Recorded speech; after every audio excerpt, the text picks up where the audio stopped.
Friends, యూట్యూబ్లో మీరు త్వరగా గ్రో అవ్వాలనుకుంటున్నారా? అయితే నేను 5 మెయిన్ పాయింట్స్ అయితే చెప్తాను. ఈ మెయిన్ పాయింట్స్‌ని బుక్, పెన్ను తీసుకొని దాంట్లో అయితే నోట్ అయితే చేసుకోండి. ఈ 5 మెయిన్ పాయింట్స్ మీ యూట్యూబ్ ఛానల్ అయితే గ్రో చేస్తాయి. అయితే మనం టాపిక్‌లకైతే వెళ్ళిపోదాం. ఫస్ట్ పాయింట్ వచ్చేసరికి కంటెంట్ అనమాట. ప్రజలకి ఉపయోగపడే వీడియోలు చేయాలి. అంటే ప్రజలకి ఉపయోగపడే వీడియోలు చేయండి. మీకు ఉపయోగపడాలా, అలాగే ప్రజలకి ఉపయోగపడాలా. ఇద్దరికీ ఉపయోగపడేటట్టుగా ఒక వీడియోనైతే మీరు తయారు చేయండి. ఒక వీడియోని కాదు, మీ కంటెంట్ ప్రజలకు ఉపయోగపడే కంటెంట్ ఉండాలా.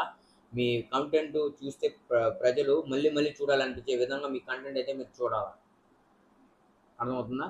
మీ కంటెంట్ మీరు అలా చేయాలన్నమాట. సెకండ్ పాయింట్ వచ్చేసరికి థంబ్‌నెయిల్ అనమాట. Second point thumbnail. అంటే మీ వీడియో పెట్టేసిన తర్వాత మీ వీడియోకి థంబ్‌నెయిల్ అని ఉంటది. మీ థంబ్‌నెయిల్ చూసి ఆ థంబ్‌నెయిల్ నచ్చితే మన ప్ర ప్రజలైతే ఎవరైతే ఉంటారో వాళ్ళు క్లిక్ చేసి వీడియో చూసే అవకాశాలున్నాయి. మీరు అట్ట కాకుండా ఓన్లీ వీడియో పెట్టేస్తే అక్కడ థంబ్‌నెయిల్ రాదు. ఆ వీడియో ఏమని ఓన్లీ వీడియో ఉంది. దాంట్లో ఏ ఫోటో ఇస్తాడో ఎవరికీ తెలీదు. అందువల్ల మనం కంపల్సరీగా థంబ్‌నెయిల్ పెట్టుకోవాలా. ఆ థంబ్‌నెయిల్ గాని పెట్టుకుంటే మనకి ఎంగేజ్‌మెంట్ ఎక్కువొస్తది. తర్వాత థర్డ్ పాయింట్ వచ్చేసరికి హుక్ అనమాట. హుక్ అంటే మనం వీడియో అప్లోడ్ చేస్తాం కదా! వీడియో అప్లోడ్ చేయడానికి మనం వాయిస్ ఓవరు లేకపోతే మనం ఇలా ముందున్నప్పుడు hi friends, welcome back to my channel ఇలాంటివన్నీ సోదంతా చెప్తారు. ఆ సోది కాకుండా మనం ఏం చేయాలి? ఈ సోదంతా మనకొద్దు. మనం వీడియోలో ఏ మ్యాటర్ ఉందో ఆ వీడియో చేయాలి. ఆ వీడియో చేసిన తర్వాత లాస్ట్‌లో మనం చెప్పుకోవచ్చు. లాస్ట్‌లో చెప్పాల.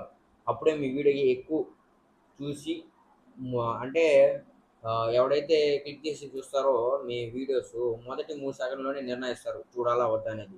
మొదటి 3 సెకన్లు గానీ బాగా ఇంట్రెస్టింగ్‌గా ఉంటే తర్వాత ఫుల్ లెంత్ వీడియో చూడొచ్చు. కాబట్టి ఈ హుక్ పాయింట్ అనేది మెయిన్ పాయింట్ అనమాట. దీన్ని కొంచెం బుక్‌లో అండర్‌లైన్ అయితే చేసుకోండి. తర్వాత ఫోర్త్ పాయింట్ వచ్చేసరికి కన్సిస్టెన్సీ. కన్సిస్టెన్సీ అంటే మీరు కన్సిస్టెన్సీగా రెగ్యులర్‌గా వీడియోలు అప్లోడ్ చేయాలి. నేను ఒక నెలకు ఒక వీడియో అప్లోడ్ చేస్తాను. తర్వాత సంవత్సరానికి ఒక వీడియో అప్లోడ్ చేస్తానంటే ఇవన్నీ కుదరవు. అంటే మన యూట్యూబ్ ఇచ్చేది సంవత్సరం టైంలో మనం 4000 వాచ్ అవర్ తెచ్చుకోవాలా. మనమైతే 3 మంత్స్ అయితే వస్తాయి. అంటే 10 మిలియన్ వ్యూస్‌కి. కాబట్టి మీరు రెగ్యులర్‌గా కన్సిస్టెన్సీగా వీడియోస్ అయితే అప్లోడ్ చేయండి. అప్పుడే మీ వీడియోలు పీపుల్స్ అయితే చూస్తారు. ఎంగేజ్‌మెంట్ అయితే వస్తది. ఫిఫ్త్ పాయింట్ వచ్చేసరికి చాలా మెయిన్ పాయింట్ అనమాట. ఎంగేజ్‌మెంట్. ఎంగేజ్ పాయింట్‌లో ఏందంటే కామెంట్స్. ప్రజలైతే మీ వీడియో చూసి మేము కూడా ఇలా యూట్యూబ్ ఛానెల్ క్రియేట్ చేయాలి, ఏం చేయాలి, ఏంది అని చెప్పి మీకు కామెంట్స్ ఇస్తారనమాట. ఆ కామెంట్స్‌ని ఏందంటే మీరు రిప్లై ఇవ్వాలా. రిప్లై ఇవ్వకపోతే డిసప్పాయింట్ అవుతారు. అప్పుడు అన్‌సబ్‌స్క్రైబ్ చేసుకునే ఛాన్సెస్ అయితే ఉన్నాయి. కాబట్టి మీరు కామెంట్స్‌ని చెక్ చేసి రిప్లై ఇవ్వండి. ఒకవేళ వోళ్ళు యూట్యూబ్ ఛానెల్ కూడా చెక్ చేయమంటే మనం చెక్ చేయాలా. ఎందుకంటే మనం క్రియేటర్స్‌మి కాబట్టి. ఈ 5 పాయింట్లు మీకు నచ్చితే ఈ వీడియోనైతే సబ్స్క్రైబ్ చేసుకోండి. అలాగే లైక్ చేయండి.